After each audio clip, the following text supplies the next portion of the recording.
देखिए हिमानी जी, जहां पे कांग्रेस चुनाव लड़ रही थी, इंडिया गठबंधन चुनाव नहीं लड़ रहा था, हम तो अलग चुनाव लड़े थे। हमारे लिए वो प्रदेश नया था।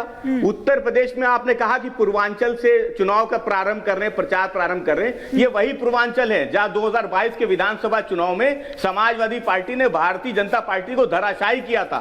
तो पूर्वांचल से भारतीय जनता पार्टी को कोई लाभ होने वाला नहीं है। आप चुनाव प्रचार के लिए आ सकते, रैलियां कर सकते, लेकिन देश की जनता वो आज भी गरीबी, बेरोजगारी और महंगाई पे सवाल पूछ रही, महिला सुरक्षा पे सवाल पूछ रही, देश की आंतरिक और बाहरी सुरक्षा पे सवाल पूछ रही। उन सवालों का कोई जवाब नहीं, उन सवालों की कोई गारंटी नहीं है। गारंटी अगर कोई है भारतीय जनता पार्टी के पास तो केवल झूठ की गारंटी है। झूठ की गारंटी पे आपको राशन दे देंगे, रोजगार दे देंगे, सुरक्षा दे देंगे, लेकिन भारतीय जनता पार्टी से नौजवान आज निराश है, महिलाएं निराश है। समीर जी, ये नौजवान निराश है, ये झूठ की गारंटी है क्या? इसीलिए अभी हमने जो 5 राज्यों में देखा और उसमें से 3 अगर जो हिंदी भाषी राज्य के जो हम यहाँ पर बात कर रहे हैं और वो इंपॉर्टेंट है अगर इस लिहाज से हम यहाँ पर देखें तो ये क्या झूठ पर मोहर लगाई है जनता ने? हिमानी जी, सिर्फ 3 राज्य का चुनाव नहीं जीता है, आप तेलंगाना देखिए, वहां पर भारतीय जनता पार्टी का दुगना वोट बैंक हो चुका है।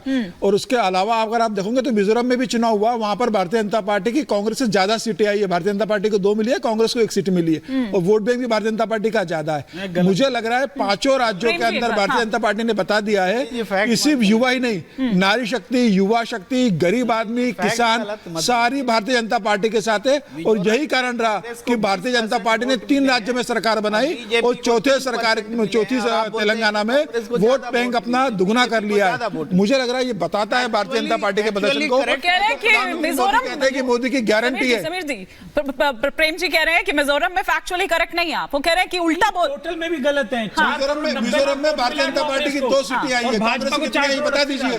तो 1 सीट आई है कांग्रेस की। इसलिए ऐसा नहीं है कि जनता ने तो वोट किया है। आप पूरा देखो ना, सीट बीजेपी को ज्यादा दी है, वोट कांग्रेस को ज्यादा दी है। जनता ने सीटें बीजेपी को ज्यादा दी और वोट कांग्रेस को ज्यादा दी। इसलिए जनता ने 2024 जनता ने गुस्से का इजहार किया है। बस पढ़ने का आपको तरीका देखना वो करते हैं। देश की जनता जानती है, मोदी जी ने खुद कहा है, जब लोगों का भरोसा खत्म हो जाता है। और ये संकल्प यात्रा, भारत संकल्प यात्रा तो 2014 में निकलना चाहिए था। आज तो बताना चाहिए था कि हमने ये कर दिखाया। अभी आप संकल्प ही ले रहे हैं 10 साल बाद। 10 साल के बाद में आप भारत विकसित बनेगा इसका संकल्प ही ले रहे हैं। आपको तो 10 साल पहले ये संकल्प लेना था और आज बताना था कि हमने बना दिया।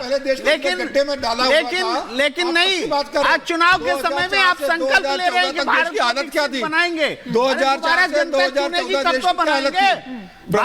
लेकिन वो तो एक सेकंड, लेकिन अनिला जी और उनकी पार्टी तो इसके जरिए 400 का नारा दे रही है। अनिला जी वही कह रहे हैं कि अभी तक संकल्प ही ले रहे हैं आप, जब दोबारा चुनेंगे तब तो आप उस पर खरे उतरिएगा।